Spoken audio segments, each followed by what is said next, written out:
League of Legends is back with a brand new Spirit Blossom theme for Season 2 of 2025, and today we're going to be taking a look at our first major round of tier list updates to see who you guys should be playing to grind through the ranks. So let's get straight into it then and start off with the top lane. And in the S tier here we have Aatrox, Camille, Fiora, Olaf, Pantheon, Quinn, Riven, Sett, Urgot and Warwick. Some familiar faces here with the likes of picks like Aatrox and Riven, but some new champions popping up here too. There's a lot of choice in the A tier as well, with many popular picks, and the B tier is jam-packed full of a ton of choices that just haven't had the strongest start of the season so far. One champion that started really well though is Pantheon, and he's got pretty solid stats in top, mid and in the jungle too, but the top lane is really where he's proving to be the most consistent. This sandwich loving Spartan can pack a real punch, and if you get a few kills early on you can run away with games super quickly, so give him a try if you haven't already.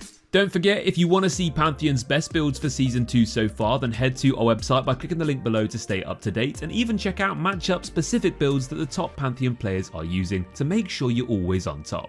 Sett is definitely one to watch out for this season too. I mean, he hasn't exactly been a bad pick recently, but right now his stats are looking really sharp, and overall he's just a solid pick to go for. Sett is a ton of fun to play because those maxed out Ws can genuinely one-shot entire teams if you angle and time them right. Then you've got big ultimates, strong dueling, fantastic diving and anti-diving power too, and yeah, now I kind of want to play Sett.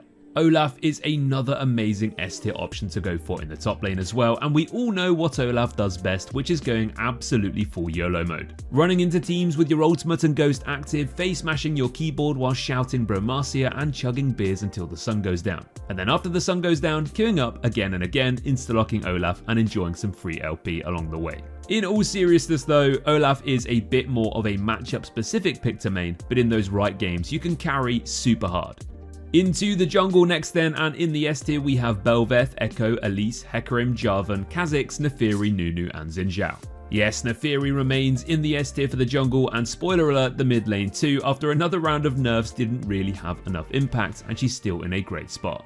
We've got a real mix of picks in the S tier here though, with assassins like Ekko and Kha'Zix, ganking machines like Jarvan and Nunu, and power farming picks like Hecarim too. So whatever your jungling playstyle is, there's an option for you.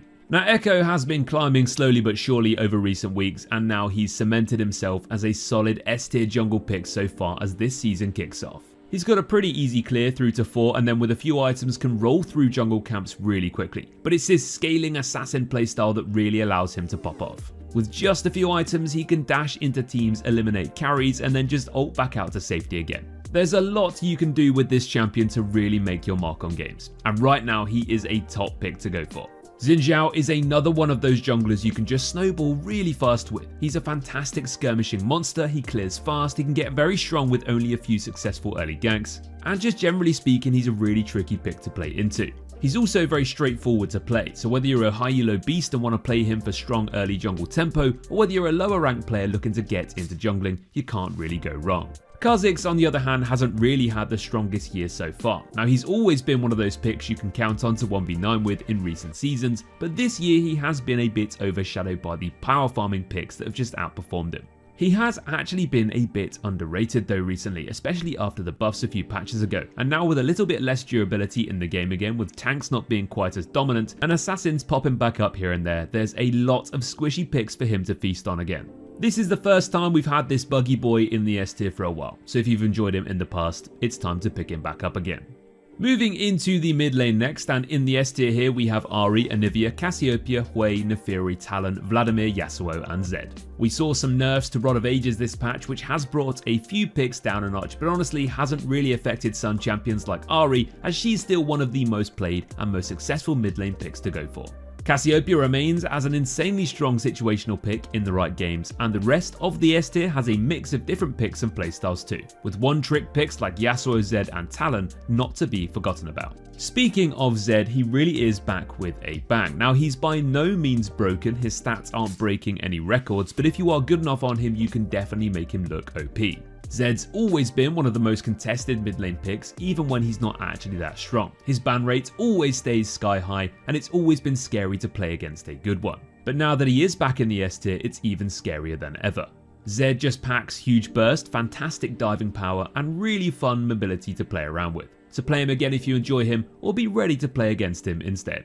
As we mentioned earlier, Ahri is still up there with some of the most reliable picks you can play in the mid lane this season. She's just a fantastic pick into so many different lanes and drafts, and as far as blind picks go in the mid lane, she's up there with some of the most consistent options. You can play her aggressively and look to dive and snowball in lane, you can roam if the lane phase isn't working, or you can just sit back, chill, wave clear, and play for picks in the mid game.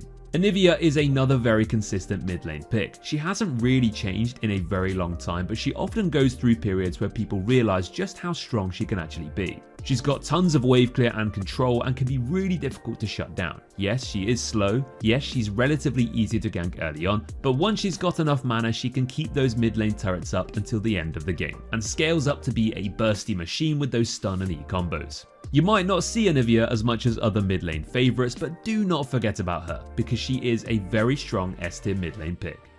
Let's have a look at the bot lane next then and take a look at the AD carries first. Now this one is fairly interesting because we've seen a real boost to the pick rates of some champions this patch, with Caitlyn, Kai'Sa and Lucian joining the S tier with just crazy high pick rates and impressive success rates too. These picks are just super consistent and work well into most games, so aside from a few specific matchups, these are great AD carries to main this season so far. It's a similar story in the A tier too, as we have solid blind pick champions here like Ezreal, Xayah and Varus, amongst a mix of other AD carries all performing above average. In the B tier though, we have a few struggling picks like Corki, Samira and Zeri, and although Smolder is here too, he can feel on the stronger side if you can make him work. It is also just really easy for him to not actually do that much though, especially at lower ranks. Kai'Sa bounces back this patch so far as one of the best blind pick AD carries you can main. Now she might not be the most impressive marksman statistically, but when you look at how consistent she is, how high her pick rate is, and how often she impacts games, it's a no-brainer.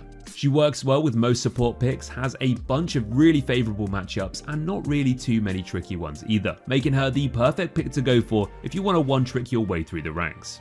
She's a ton of fun, bringing high burst, mobility and survivability, and for a champion with lots of damage, a good Kai'Sa player can be very difficult to shut down.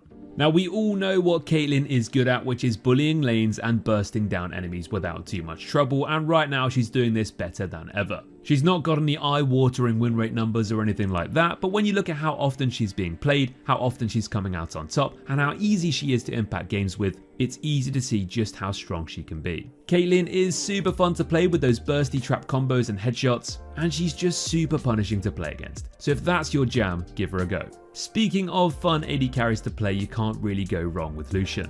He's currently in the top 5 most played AD carries in the game across all ranks. He has a 15.6% pick rate and a 15% ban rate too. And currently at the time of making this video, his win rate is above 52% as well. Lucian has a ton of damage, consistent movement and mobility with his dash, and honestly he's just so much fun to play. And one of the best things about Lucian is how strong he is in certain support AD carry combinations. My personal favourite is playing him alongside Braum because the passives combine together to be incredibly hard to beat. And speaking of Braum, let's get on to supports next, and one face you might not have expected in the S tier this week is Fiddlesticks, but we'll get into that more shortly. Alongside Fiddle, we've also got Braum, Elise, Janna, Lulu, Nami and Rell.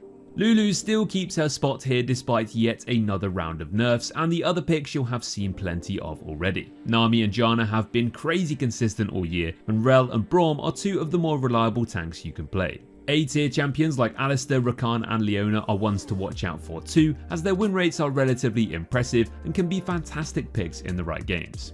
Okay, what about Fiddlesticks Support then? Well, in recent patches his win rate here has slowly been getting higher and higher, now to the point where he's got one of the best success rates in the game from this role. The reason it works is actually pretty simple. He's got easy CC to set up ganks or for his own roams around the map, and of course he's then got his ultimate, which can genuinely just win games on its own if you use it well enough. So as long as you don't int too much in the lane phase, you're going to be super useful, easily impactful, and quite often you'll just win games with a few good ultimates. Rell has bounced up and down between the A and S tier for most of this year so far, with most of the time staying in the S tier. She's proving very difficult to balance, and she's just so effective at what she does, which is setting up ganks and fights in the bot lane, locking down entire teams in teamfights, and just bringing some of the most devastating AoE CC in the game. Rell is just a brilliant support champion to main. Now she's always been a great option with a ton of different lanes and comps, and if you enjoy her you're probably already playing a lot of her. But if not, why not? Lulu has been the go-to S-tier support all year throughout the Noxus season, and now as we go into this Spirit Blossom Season 2 as well.